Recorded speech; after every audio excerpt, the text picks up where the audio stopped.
Shai Gilgeous-Alexander is running away with the NBA MVP. And I think this race is over. I understand Jokic has been really good. Obviously, he's having an incredible historic season. I don't want to dismiss Jokic. I still think he's the best player in the world until further notice. But when it comes to this season's MVP, it's SG all the way.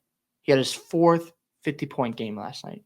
The most ever 50-point games in OKC history is set by Westbrook at 5 in his season. I think SG has a great shot of breaking that record. Then you look at the adversity that the Thunder had to overcome this season, where Chet was out early in the season. He just came back a couple weeks ago, and he's still getting in rhythm. Like, he hasn't really, gotten to that point where he's a reliable second option. I think he'll get there. He's not playing in back-to-backs. The most minutes he's played is 32 minutes. So he's on a minute restriction right now. And SGA to go out there with the lack of shot creators, the lack of spacing at times, because OKC is a streaky three-point shooting team. For him to go out there night in and night out, dominate, completely just take over basketball games, and you can't do anything about it. Another impressive thing that I love about SGA is he doesn't fall in love with the three-point shot. He's able to drive to the rim, get to his spots, whether he's finishing, whether he's shooting the mid-range shot. And people will complain about, his free throw attempts, saying he's a free throw merchant, blah, blah, blah. You just can't stop him. It's really that simple. You can hate on him all you want. The man's really good at basketball. He manipulates the defense, where he plays at his own pace, where you think you got him in a corner, you got him locked up, and he'll just blow right by you. Or he'll force you into a three-point play, or just force you into a foul. SGA is just a crafty player, and I love the way he can play basketball. Defensively, he's elite. And, man, the dude is a top 5 player. I got to give it to him. And at this point, it really just comes down to building his playoff resume even more. Obviously, the Thunder going back to the playoffs. And if the Thunder get to the NBA Finals and they beat the Boston Celtics, what is the conversation for SGA going to look like?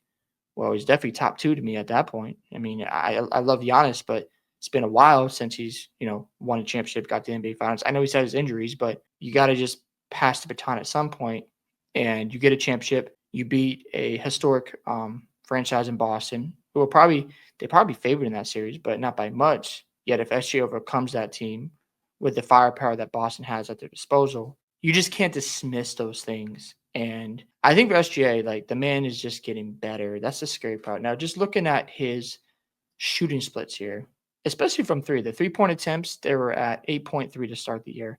He brought them down to 5.5, but look at the steady, increase in the percentage from 3, from 27 to 36%, came down to 35 in January, got back up to 42% in February, then 57%, small sample size in March. And then post All-Star break, he's shooting 50% from 3. Bro. So his 3-point percentage has gotten better. And look at the wins and losses. He's shooting 37% from 3 and 39.5 in a loss. So the 3-point shooting this year has gotten better for SGA. He's at 37.4% from 3. Last year, he was at 35%. So he's been working on that shot, and it has gotten better. He's shooting 52.5% from the field. That's still elite stuff. And, of course, the free throw attempts. He gets to the line a lot. He shoots almost 90% from the field. from the free throw line. Dude, I don't know what else you can say at this point. The man is unbelievable as a basketball player. And just look at the adversity that SG had to overcome this year. We go to Chet and his numbers. He was hurt for a while, right? And, SGA had to carry a big load, and he's only averaging 15 points. He's on a minute restriction. This isn't common for Chet. It's just our reality. He's getting back into game shape. Jalen Williams, I was thinking he would average more points this year, but he's still really good defensively. And SGA is leading the league in scoring, so he's going for a scoring title. He's going to win that as well. And you just got to be impressed with what SGA is doing here. Here's some other impressive numbers about SGA this season. In the 4 games where he has scored over 50 points in a night, he's shooting 56% from the field. That is ridiculous. In his career, he's shooting 50.4% from the field. That's better than Kevin Durant and Russell Westbrook. SGA leads the NBA in field goals made, field goal attempts, free throws, and free throw attempts. So he's an offensive juggernaut.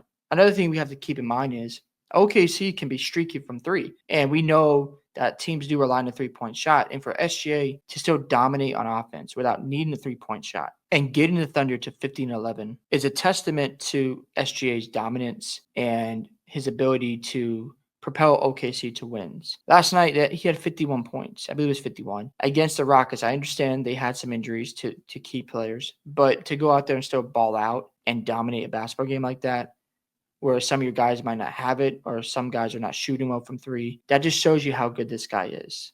And if he does this in the playoffs where the game is going to slow down and he's getting you 30, 35 a night, he's getting guys in foul trouble, he's getting to his spots, and you can't do anything about it, and let's just say the Thunder get to the NBA Finals and they end up beating the Celtics, that's going to change things. It's going to put him in conversations, a top three conversations, in my opinion, probably top two at that point, especially when you look at you've got an MVP, you've got a Finals MVP in the same season, and it's your first time in the NBA Finals. That's just impressive stuff. I'm sure Clippers fans are pretty sad about this whole situation because you look at what happened between that trade with him and Paul George, and the Thunder clearly won that trade. Now, in hindsight, do you still make that move? Probably, because at the end of the day, it fit Kawhi's timeline. But man, there are probably some fans out there in Los Angeles for the Clippers that wishes that trade never happened because SGA is just unbelievable. And the scary part is he's just getting started. So, yeah, I think he's got the MVP locked up, and I know some people make an argument for Jokic. That's fine, I get it. I think Jokic is still the best in the world no matter what happens this NBA season, but SGA deserves some love and deserves credit for what he's doing at OKC. I just wish it was being talked about more, but I love what I'm seeing from him. The Thunder looks scary good. If Chet continues to ramp up and get back to his normal play, I know he had a game against I think it was the Brooklyn Nets where he had 22 and 17 rebounds. If you can get that level of play again where he's getting you like 20, 25 a night, 10 to 13 rebounds or 15 rebounds a night, the Thunder are going to be hard to beat in the NBA playoffs. So we'll see how that all plays out. Hope you guys enjoyed this video today. I'd love to hear from you guys about SGA's performance this year. Do you think he is the clear MVP winner? Don't forget to like and subscribe to the channel, and I'll see you in the next one.